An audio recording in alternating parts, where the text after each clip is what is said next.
जहाँ पर राक्षस रहते हैं, जहाँ भयंकर विष वाले सर्प रहते हैं, बहुत ध्यान से सुनिए, जहाँ शत्रु रहते हैं, जहाँ लुटेरे रहते हैं, ऐसी जगह पर भगवान के नाम की ज्योत उस जगह पर भगवान के नाम का स्मरण जप कर दिया जावे तो वहां से राक्षस, भूत, प्रेत, विषधर, सांप, ये सब स्थान को। हमारे संतों का कितना बढ़िया अनुभव था। संध्या के समय में दिया जलाने की बात करी। अब सुबह जला दिया तो शाम को इसलिए क्योंकि बिच्छू, कांतर, सांप, ये जहरीले जितने विषधर हैं, और रात्रि के समय में ये भूता प्रेता ये सब तांडव न। तो जिस घर में देवी देवताओं के लिए ज्योत जलाई जाती है उस स्थान पर ये सब चीजें नहीं। ये बड़े आनंद की बात है।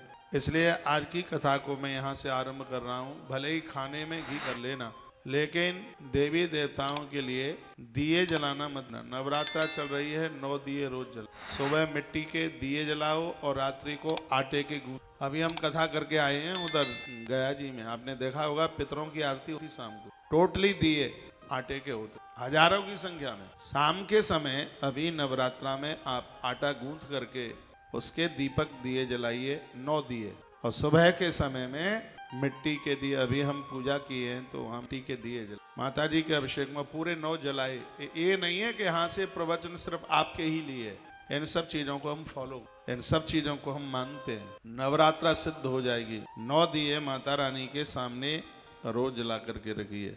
यदि ऐसा करोगे तो क्या होगा? रक्षांसी यत्रोग्र विशांशनागा, विषधर सांपों से, बिच्छुओं, भूत प्रेतों से, राक्षस निशाचरों से देवता उन भक्तों की सदैव रक्षा करते जिनके घर में दिए जलाए जाते हैं। दीपक की इतनी बड़ी महिमा, इसमें श्रद्धा रखिए। प्रणतानां प्रसीद त्वं देवी विश्वार्थहारिणी, त्रिलोक्यवासिनामिड्ने लोकानां वरदा भव।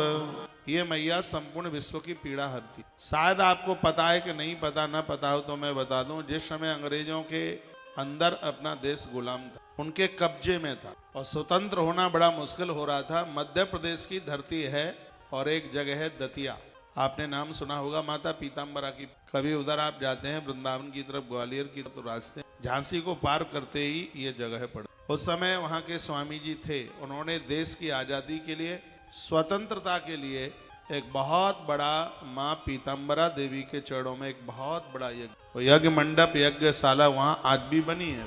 1947 की बात है।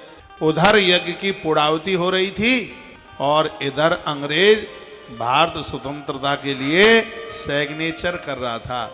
उसने हस्ताक्षर किए थे कि हम भारत को छोड़ करके जा रहे हैं। वहाँ यज्ञ की पूर्णाहुति हो रही थी तो वर्णन किया गया है, त्रिलोक्यवासिना बेड्डे लोकानां वरदा भवा।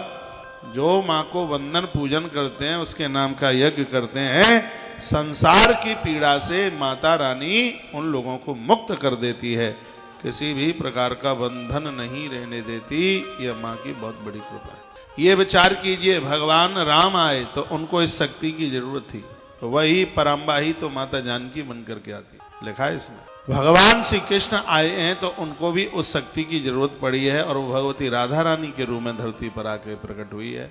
11वें स्कंद दुर्गा सप्तशती के 11वें अध्याय में वर्णन है। भगवान महादेव चल करके आते हैं तो पराम्बा शक्ति बन करके इस धरती पर आकर के प्रकट होती है।